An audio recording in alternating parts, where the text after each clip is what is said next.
Hi, today we're going to talk about making videos using a cell phone. In the past, when people wanted to make videos, they would have to invest a lot of money into expensive cameras, expensive high-end software, and it just wasn't accessible to most folks. Now that many of us have smartphones in our pockets, we have the means to be able to create videos very easily. I'm going to talk today a little bit about how to do that.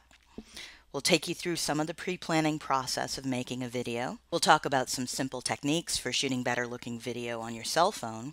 And I'll also take you through how to edit your video using some free open source software that's available online. We'll start off a little bit by talking about why people are interested in making videos for their classes. We'll talk about, of course, the how-to aspect, and we'll talk about what kind of videos are good to make. So there's a lot of talk today about why students should make videos in their class. Well, video production teaches a lot of transferable skills: research skills, collaborative problem solving, technology and organizational skills, all kinds of skills. And when they're incorporated into a student-centered learning activity, video production can really engage and inspire students in different ways than other formats. They can produce authentic learning opportunities for students, and video is a great tool for students to demonstrate mastery. You know for sure if the student makes a video about a particular procedure or demonstrating something, if they can clearly explain it in a video, they truly understand all the concepts involved. But why should you make videos? Well, number one, professional development. As anyone who has gone through national board certification can attest, video is an incredible tool for reflection. You can learn a lot about how you're teaching a particular lesson. You can learn about what you're getting across well and what you're not getting across well. It's also a great way to demonstrate leadership in your classroom. The more that you use technology, the more likely your students are to use technology.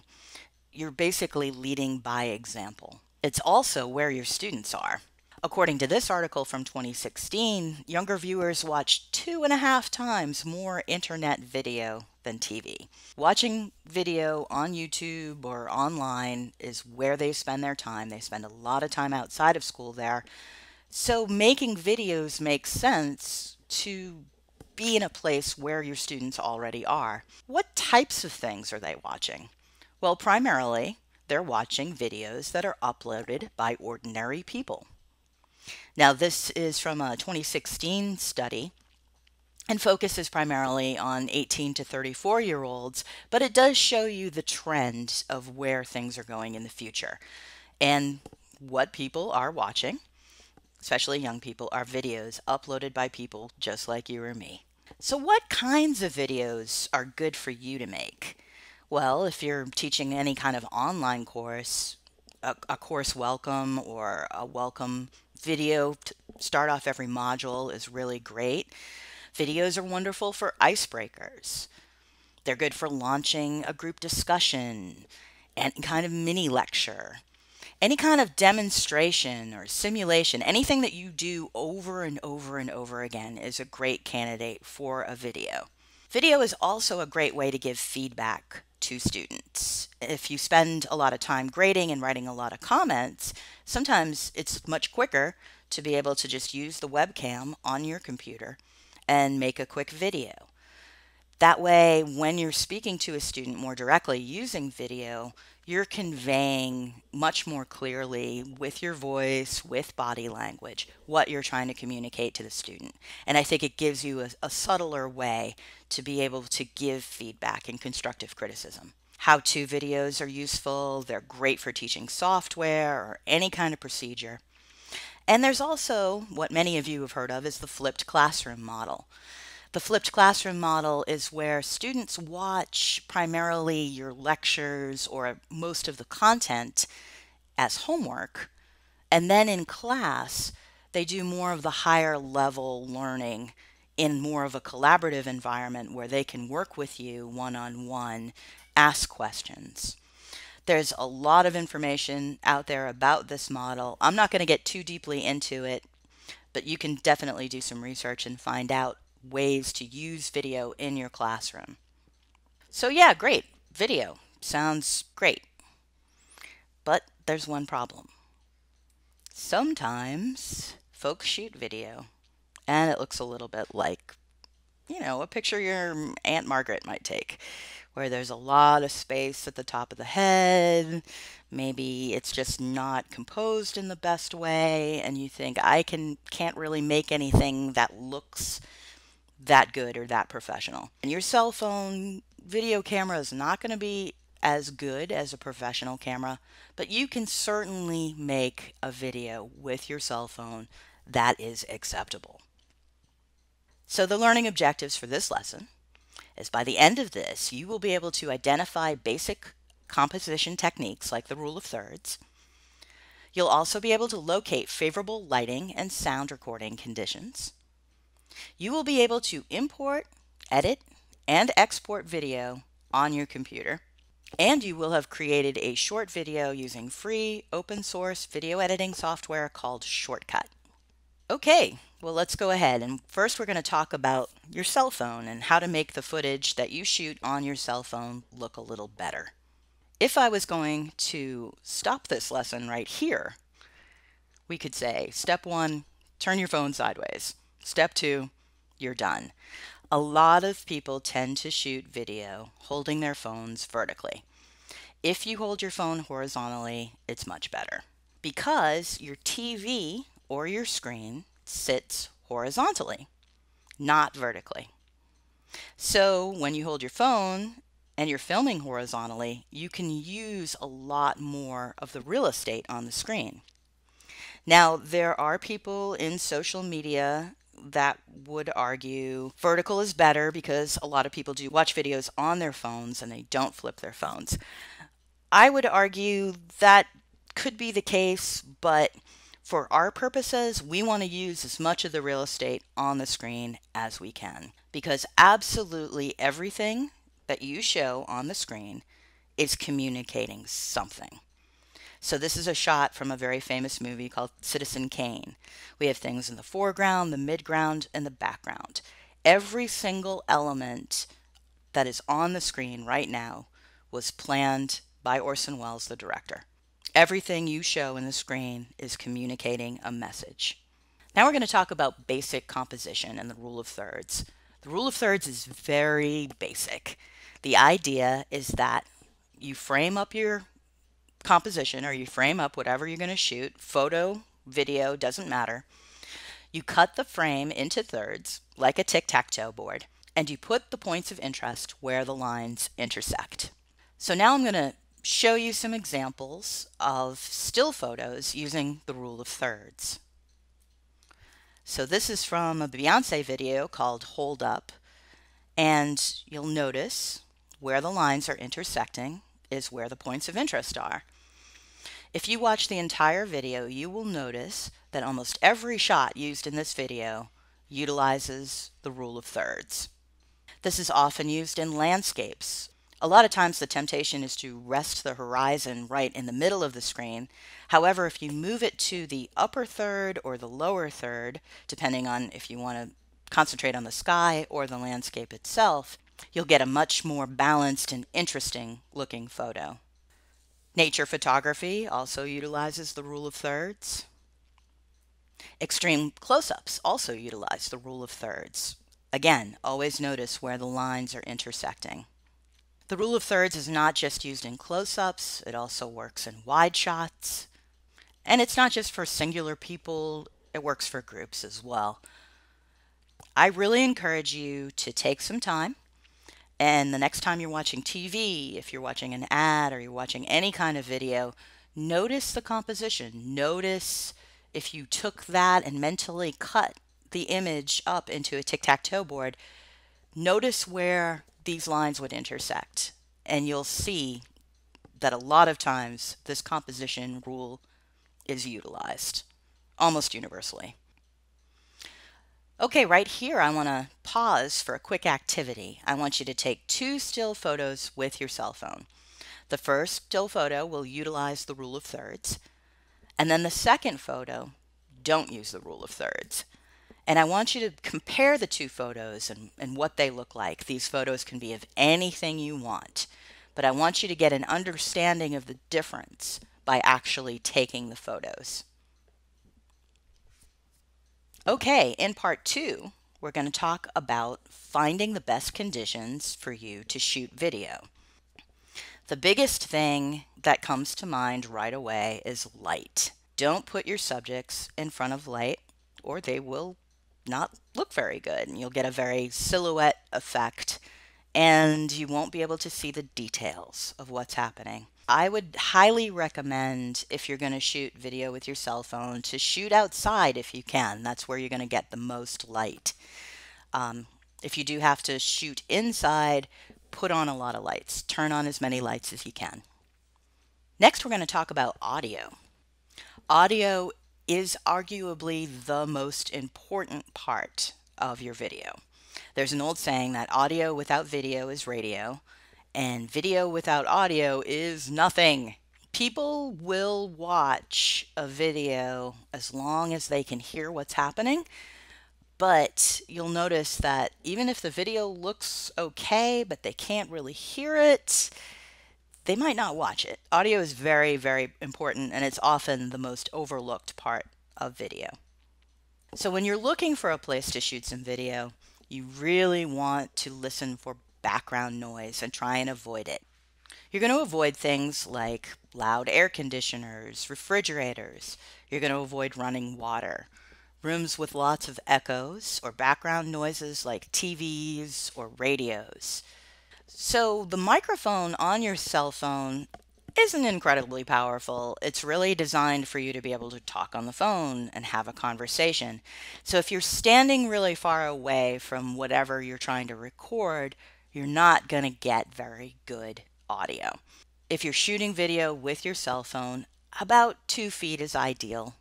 You don't need to scream into your cell phone, but you want to be fairly close, probably closer than you ordinarily would with a video camera that has a more directional microphone on it.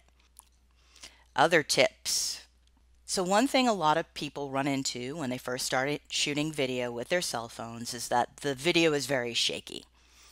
So you want to try and avoid that and stabilize your shots as much as possible. There are some ways to do that. Hold the phone close to your body. Use both hands. Rest it on an object if you can. Maybe lean against something, lean against a wall or a piece of furniture when you're shooting. You could also spend a little bit of money and invest in a tripod or a selfie stick. And sometimes you can take the top of the selfie stick and mount it on a tripod. You could also borrow a music stand and put your cell phone on a music stand. That's a great way to just make an instant tripod. So do something like this if you're shooting. She's holding the camera close to her body. She's using both hands and she's leaning on something. Her shot will be pretty stable as opposed to holding the cell phone really far away and having it be really shaky. I want to talk a little bit about zoom. I see a lot of people taking photos and video with their cell phone, and what they do is they utilize the zoom a lot. I would like to discourage you from doing that. Cameras with lenses have something called optical zoom. And what that zoom does is it works mechanically within the lens in the camera. Your cell phone has something called digital zoom. And all digital zoom it does is it takes the photo and it blows it up. And what it does is it makes it really blurry. So what I would say is don't ever shoot and use the zoom on your cell phone. What I want you to do is I want you to get closer to fill more of the frame. There's a lot of basic camera shots that people use. Extreme wide shots are often used to start a video, and what extreme wide shots do is they orient the audience to where everything is in relationship to everything else. A lot of times it's good to get a wide shot of something. You may not use it, you may use it, but they're useful a lot of times. A wide shot is often a head to foot shot. A medium shot, head to waist. A medium close-up, which a lot of folks would use if they were using the webcam on their computer would use, is basically a head and shoulder shot. A close-up is just a head, and an extreme close-up is just part of the face. These are different kinds of shots that you might utilize while making a video. If you're going to make a video with a lot of different shots, I highly recommend planning your shots out. So you can do this with simple stick figures, kind of looks like a comic book a little bit. But what you do is you just very simply draw out your shots and plan it out ahead of time. This way you'll use your time and your video a lot more efficiently if you know what you're going to shoot ahead of time. So right here we're going to pause for a second and we're going to do activity number 2. And what I want you to do is get a blank piece of paper and I want you to draw a 3-shot storyboard. Then I want you to take your cell phone and set it to video and take 3 shots that you planned out using your storyboard. So we're going to make sort of a mini story. And most stories, as you know, have a beginning, a middle, and an end. Okay, now that you've planned out your 3-shot story and you've got your video, I'm going to teach you how to put that video together using Shotcut, which is a free open source cross-platform editor. There's a lot of open source editors out there on the market. I did some research and by far this one seemed to be the one that was the most stable. It didn't crash, it actually works, it imports things very easily. One thing you want to think about before you download and install it is the system requirements for your video. You want to make sure that you have the minimum system requirements to be able to run the software. Shotcut won't run on things like a Chromebook, unfortunately, so you want to make sure that your computer is powerful enough to actually run the software. So the first thing you're going to do is go to the download page, look for the type of thing that you're going to install. I have already installed it. I'm on a Mac. So I'm going to open up the software on my Mac. When you first open up Shotcut, it will look a little bit like this.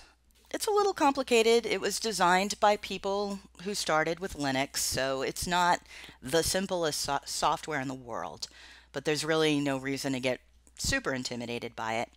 When you first open it, it's going to look a little bit like this. And the first thing I want you to do is to click on the top called Timeline right there. And then you'll get this window below. So the first thing you want to do is to bring some video into your project. So I'm going to go to Open File and I have some stuff put aside and I'm going to select these and I'm going to click Open. Not yet. Okay, and now I have my video that I have brought in to the video editor. It's very simple. So right here, I'm going to start with my wide shot. Not the prettiest video in the world, but for demonstration purposes, it's completely fine. You can watch your video, and I'm going to actually turn the volume down a little bit right now. Yeah, I just want a little bit. Oh, I like when the dog starts to move. So I think I'm going to start my video about here. And I'm going to hit in. And the way I hit in is actually just the key I. That works fine. And then, or, you know, I can set my in point by clicking and dragging. So right about there. And I'm going to hit play again. I think I'm going to actually move it so it's pretty short, maybe about here. And start it here. Okay, and I'm going to hit O, the key O, on my keyboard, and that will set the out point. Then I'm going to take this clip and I'm going to just drag it down into the timeline window. And what that's automatically going to do is start a timeline, and it's going to bring the clip right down. So right here, if I hit the space bar,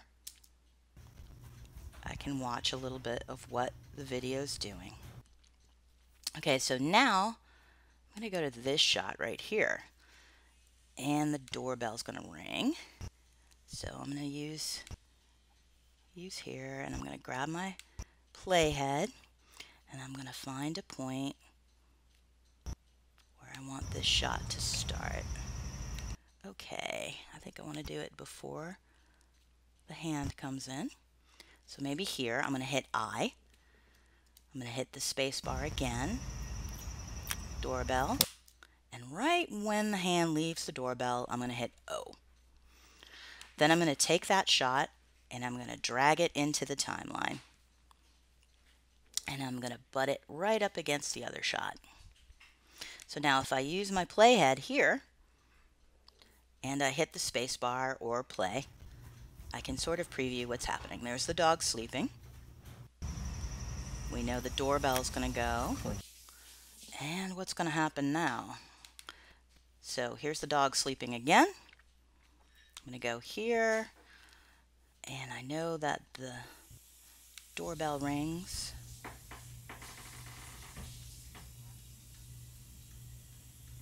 Right about Okay, go ahead. here. I'm going to hit in. And she hates the doorbell. So great. I'm going to take that whole clip and I'm going to drag it to my timeline and butt it right up against the other one. And there's my 3-shot story. So I can watch the whole thing by hitting play.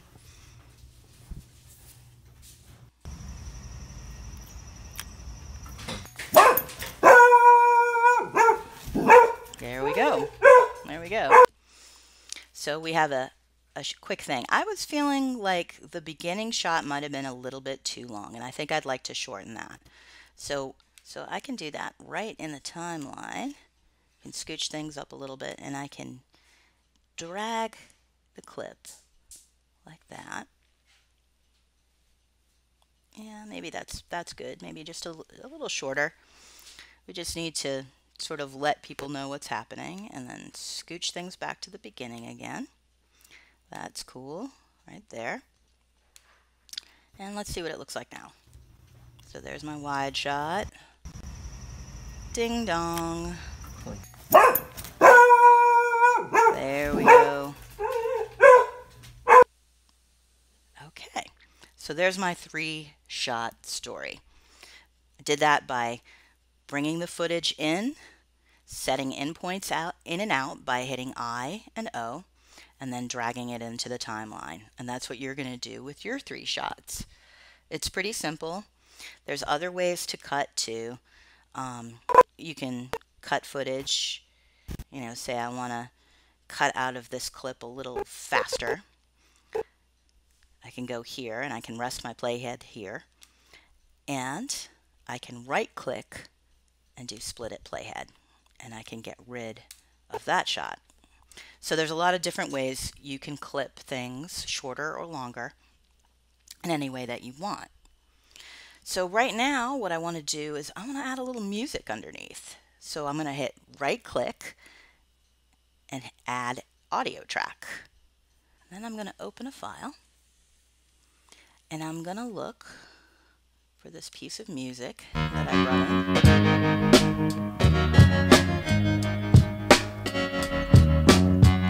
Okay, that's totally fine. I'm going to take that and I'm going to drag that down here.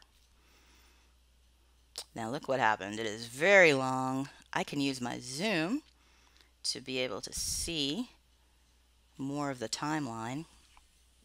And that's way too long. I don't need that much. I know I don't need that much. So I can sort of click.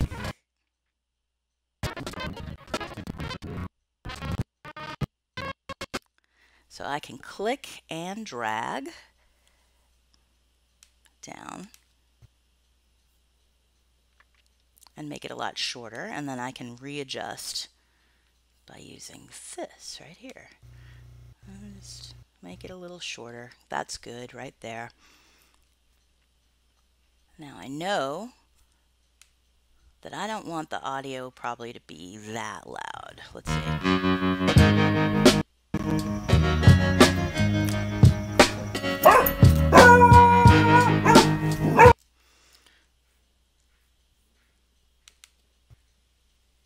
So I'm going to go here to this track, and with the audio track selected, I'm going to go up here to this little speaker and I'm going to bring it down a little bit more, probably somewhere in this range, because I still want to hear the dog barking. So now I can go back and I can hit play.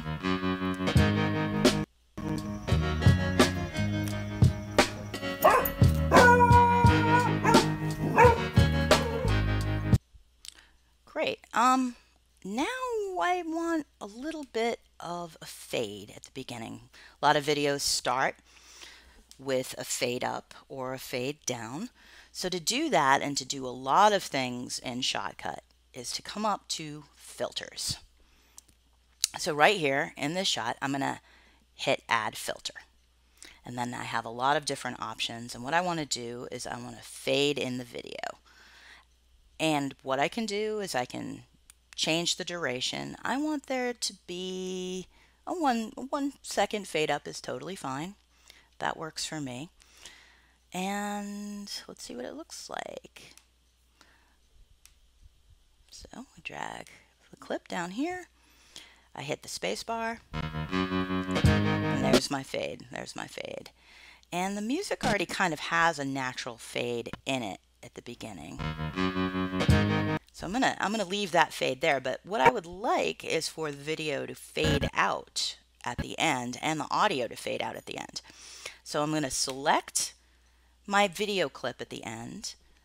I'm gonna hit plus. The star is probably where your most common filters are that you would use all the time. Right here is all of the filters that you use, and this little bullseye specifically concentrates on audio. So I'm going to stick with the star right now, and I want to do fade out video. So I'm going to take that, and since I've selected that clip, I want this to be a 2-second fade. So I'm going to change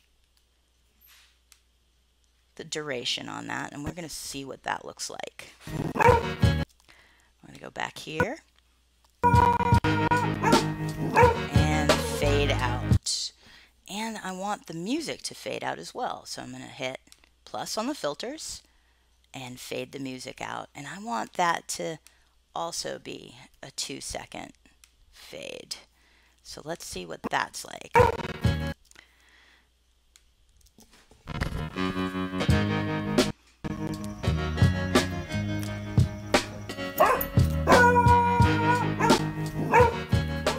And now my music has faded out. Okay, I think I want a little bit of text on here. And again, also a filter. So we'll put a little title at the beginning. You're going to select the beginning. You're going to add that filter. And what I want you to do is go to the middle one and scroll down. And there's some simple ones, and look at all these filters that you can use. And there's one called text. And what that does automatically is it pops up some time code. You just click on this window and meets the doorbell. Okay, and that's great. That's there.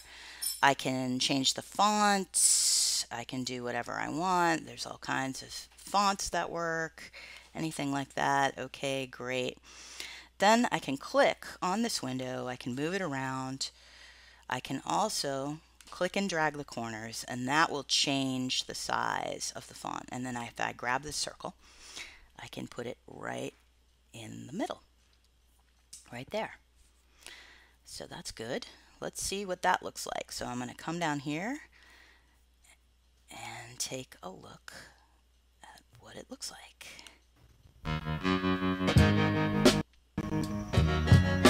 Okay, I don't know if I want it to last through this whole clip here. So I think what I would like is for the title to fade out a little bit. So I'm going to take this clip and I'm going to split it right here at the playhead. I'm going to click on this part and I'm going to get rid of the text here. So what's going to happen now is the text is just going to pop up for a minute and then it's going to pop out before the end of that clip. And there you go. To close the filters tab, what you want to do is go and exit right out. That's all you have to do. And that's true with any of these windows. If you want to get rid of a window, you just sort of close the window and exit out. All right. So now I'm done with my video. I'm pretty happy with it. I've imported the footage. I've set in and out points in this main window. I've dragged things to the timeline, adjusted things, brought in some music, adjusted the audio a little bit on different tracks, and added text. So now what I want to do is I want to export my video. So I'm going to go up here, and this is going to export my video from the timeline. So basically I want to export it to something similar to what I shot it as, and that will automatically show up here. I like MP4 as a format. That's pretty universal, but as you can see, there are lots and lots of formats to choose from. It defaults to MP4s, and I like MP4s because they do pretty much work on every system. All right, and then export file. And I'm going to call this Dog Meets Doorbell. And I'm going to save it right here in that same folder. Hit save. And then on the side over here, you can sort of see an area where the computer is working to export your video. So just be patient. It'll take a little bit of time. So when your video is done, I'm going to go back and I'm going to navigate to where I saved it. And here is Dog Meets the Doorbell. And if I double click on that, it's just going to open in QuickTime. Let's see what it looks like.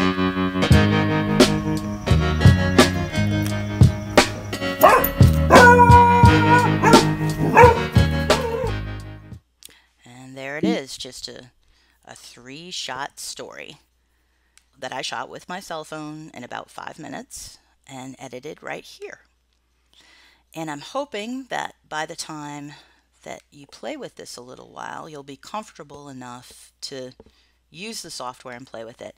On the Shotcut site, there are some fantastic tutorial videos that will tell you a lot more about the software. The software is incredibly powerful for something that is free to use and free to download. This software is incredibly powerful, and there are all kinds of things that you can do. You can crossfade. There's all kinds of things about filters and detaching audio. If you want to learn more about the software, I definitely recommend getting a little deeper into it. For our purposes, I just wanted to show you just the very basics of how to get some footage into there and make some basic cuts. I hope now that you've seen Shotcut work, you're comfortable enough to just play with it for a little while. And now moving on to activity 3. What I want you to do is do what I just did, which is take the 3 shots that you took with your cell phone and use Shotcut to edit and tell a 3-shot story. I want you to export your video at the end. Good luck. Thanks.